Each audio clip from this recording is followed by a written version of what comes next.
तुम्हारे पास संपत्ति है? कितनी संपत्ति? भगवान की संपत्ति से अपनी तुलना करो। भगवान के चपरासी बराबर भी आज के करोड़पतियों के पास संपत्ति नहीं। अहम से सोहम की ओर बढ़े, बहम को तोड़े और हमसे नाता जोड़े, तब हम सोहम तक पहुंचने में समर्थ हो पाएंगे। तो अहम का मूल बहम है, इसी के कारण अहंकार जन्म लेता है, इसी से अहंकार पुष्ट होता है।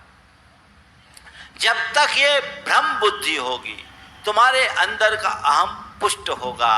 और इस अहम को नष्ट करना चाहते हो तो स्वरूप को जानने की कोशिश करो।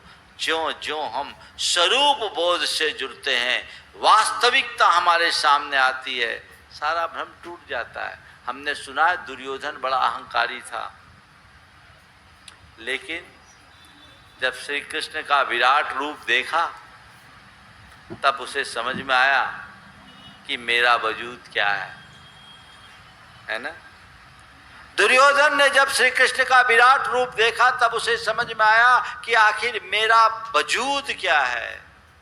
संत कहते हैं जब तक तुम विराट दृष्टि को प्राप्त नहीं करोगे, तुम्हें जीवन की वास्तविकता का बोध नहीं होगा और तुम्हारा अहंकार तुम्हें यूं ही परेशान करता रहेगा।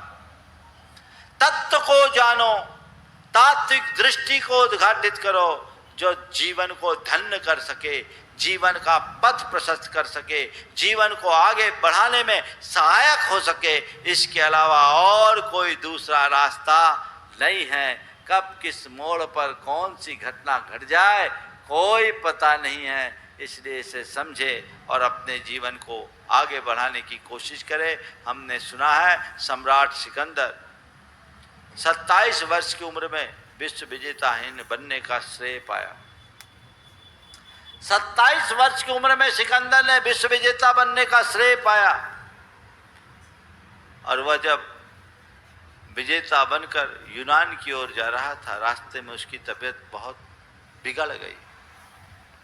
उसके परिचारक उसकी सेवा में तत्पर थे। उसने अपने परिचारकों से कहा कि तुम किसी भी तरह मुझे मेरे देश तक ले जाओ, यूनान पहुंचा दो, मैं अपनी माँ से मिलना चाहता हूँ, एक बार मिलने भर की व्यवस्था कर दो। परिचारकों ने कहा कि सम्राट, आपके शरीर की स्थिति इतनी नाजुक है कि आपकी माँ से आपके मिलाने तक का कुछ कहा नहीं जा सकता। उसने कहा मेरी माँ तक मुझे नहीं ले जा सकते तो कोई बात नहीं, मेरी माँ को यहाँ लाने तक मुझे बचा लो, मैं अपनी माँ से बेपनाह मोहब्बत करता हूँ, एक बार मिलना चाहता हूँ, तुम इतना कर दो, मैं तुम्हें अपना आधा साम्राज्य दे दूंगा, मैं तुम्हें अपना आधा साम्राज्य दे दूंगा। परिचारकों ने कहा महाराज आधा क्या, पूरा साम्राज्य भी क्यों न दे दो, तो भी आपकी माँ के यहाँ आने तक आपको बचाने की गारंटी हम नहीं दे सकते।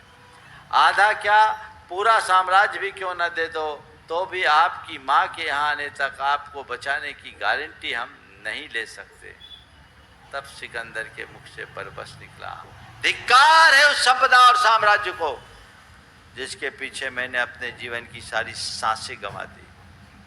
धिक्कार है उस संपदा और साम्राज्य को जिसके पीछे मैंने अपने जीवन की सारी सांसें गंवा दी और जिन्हें दांव पर लगाने के बाद आज वो मुझे एक सांस के लिए नहीं बचा पा रहे। अब मैं चाहूं भी तो रुक सकता नहीं भाई, कारण मंजिल ही को डिग बढ़ती आती है।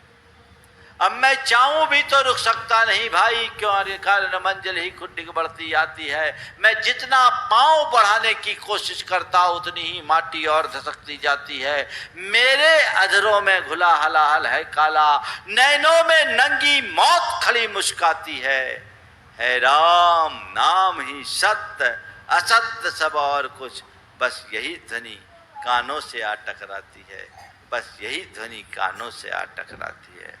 उसने कहा अब मैं मरूंगा, मुझे मेरे मर जाने का कोई गम नहीं, अब मैं मरूंगा पर मुझे अपने मर जाने का कोई गम नहीं है। पर तुम लोगों से एक गुजारिश है कि मेरे मरने के बाद जब तुम मेरा जनाजा उठाओ तो इतना करना कि मेरे दोनों हाथ बाहर निकाल देना।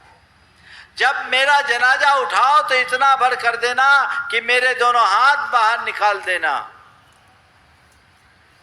सबने बोला, अरे जनाजा से हाथ बाहर निकालना तो कायदे के विरुद्ध होगा, ये कैसा हो सकता है?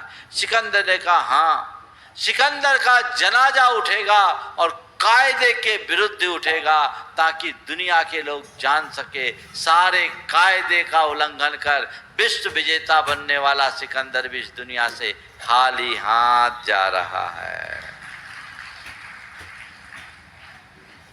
राम नाम ही सत्य, असत्य सब और कुछ, बस यही ध्वनि कानों से आ टकराती है।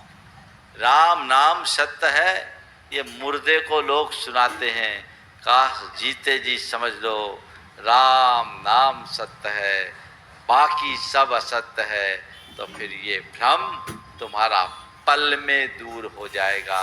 काश हम जीवन में इस सच्चाई को समझ पाते, लेकिन ये भी कैसी विडंबना है कि मनुष्य पूरी जिंदगी भर इसी सच्चाई को झुठलाने में लगा रहता है, पूरे जीवन इस सच्चाई को झुठलाने में लगा रहता है।